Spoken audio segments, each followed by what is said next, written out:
come on, the movements, the hustle, the bustle, all of the noise. God is not concerned with our agenda. God already has a perfect agenda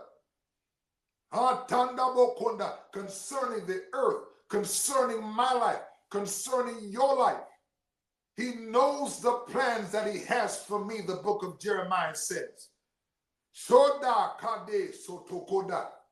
He's not concerned with our agenda.